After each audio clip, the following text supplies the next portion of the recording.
Les mots ont un sens. En voici une illustration. Je vous raconte cette semaine l'histoire d'une acheteuse qui découvre l'existence de canalisations passant sous sa maison et desservant plusieurs immeubles.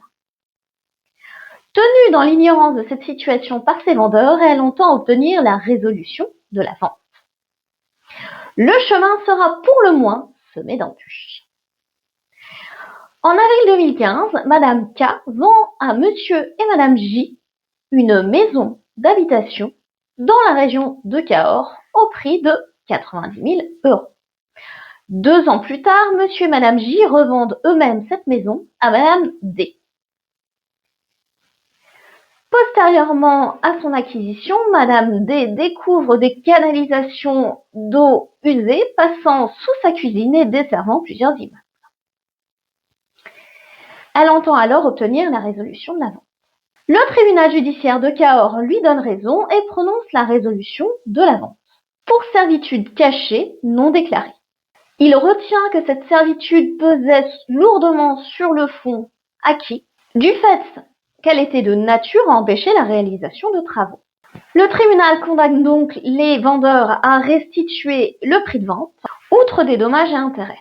Et les vendeurs obtiennent eux-mêmes la garantie de leur propre vendeuse, qui ne les avait pas non plus avertis de l'existence de cette servitude. Monsieur et Madame J relèvent appel de la décision. Et grand bien leur en face, puisque la cour d'appel leur donne raison. La cour d'appel estime en effet que les vendeurs n'étaient pas tenus à garantie en présence d'une clause dans l'acte de vente.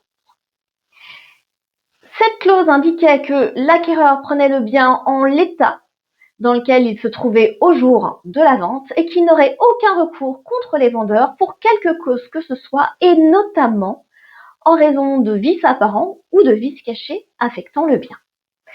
La cour d'appel estime que l'adverbe notamment manifeste qu'il n'est qu'un exemple des garanties auxquelles les vendeurs ne seront pas tenus et que cet adverbe signifie à la fois une absence de garantie des vices apparents et cachés, mais également une absence de garantie d'éviction. La vente n'est donc plus résolue et l'acheteuse se retrouve avec la maison sur les bras. Mécontente, elle forme un pourvoi en cassation. Elle plaide que la garantie d'éviction vise à protéger l'acquéreur contre les droits que des tiers peuvent avoir ou revendiquer sur le bien, et ne porte donc pas sur l'état du bien cédé lui-même. Dès lors, la clause de non-garantie insérée à l'acte portant sur l'état du bien est inopérante en l'espèce. À votre avis, a-t-elle obtenu gain de cause? La réponse est oui. Dans cet arrêt du 13 février 2025, la Cour de cassation casse l'arrêt d'appel.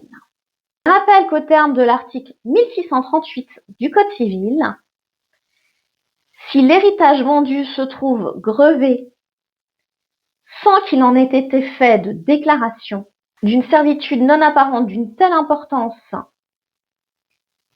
qu'il y a lieu de présumer que l'acquéreur n'aurait pas acquis si on en avait eu connaissance, l'acquéreur peut alors demander soit la résiliation du contrat, soit une indemnité. Et cet article est une application du principe général de la garantie d'éviction, due par le vendeur à l'acheteur. Dès lors, la Cour d'appel, en s'appuyant sur une clause relative à l'état du bien alors qu'il s'agissait d'une garantie d'éviction, s'est mépris sur le sens du contrat. L'affaire va donc retourner devant une autre cour d'appel pour être rejugée. Un conseil pour les rédacteurs d'actes, la garantie d'éviction est une garantie qui peut faire l'objet d'un aménagement par les parties, soit qu'elle est augmentée, soit qu'elle est diminuée, soit même qu'elle est supprimée.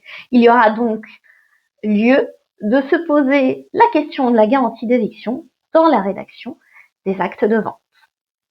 Si cette vidéo vous a plu, vous pouvez la commenter, la liker ou la partager. Vous pouvez également vous abonner pour suivre toutes mes vidéos. Quant à moi, je vous dis à la semaine prochaine pour une toute autre thématique.